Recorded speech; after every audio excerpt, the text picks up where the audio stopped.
ইউক্রেনের একটি সামরিক স্থাপনায় ক্ষেপণাস্ত্র হামলা চালিয়েছে রাশিয়া। এই হামলায় অন্তত ৬ জন সেনা নিহত এবং ১০ জন আহত হয়েছেন। আজ বুধবার ইউক্রেনের জাতীয় নিরাপত্তা বাহিনীর বরাত দিয়ে এ তথ্য জানিয়েছে বার্তা সংস্থা রয়টার্স। ইউক্রেনের জাতীয় নিরাপত্তা বাহিনী জানিয়েছে সামরিক স্থাপনাটি একটি প্রশিক্ষণ কেন্দ্র ছিল এবং হামলার সময় সেখানে প্রশিক্ষণ চলছিল। হামলার পর ওই ইউনিটের কমান্ডারকে বরখাস্ত করেছে কিয়েভ।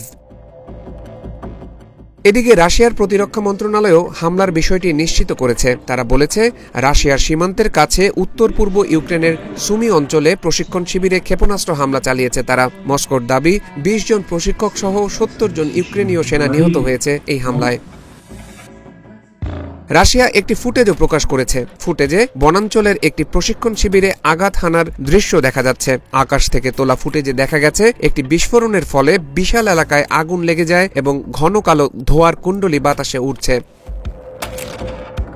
ইউক্রেনের জাতীয় নিরাপত্তা বাহিনী এক বিবৃতিতে বলেছে, একটি অভ্যন্তরীণ তদন্ত চলছে এবং আইন প্রয়োগকারী সংস্থাগুলোও এতে সহযোগিতা করছে।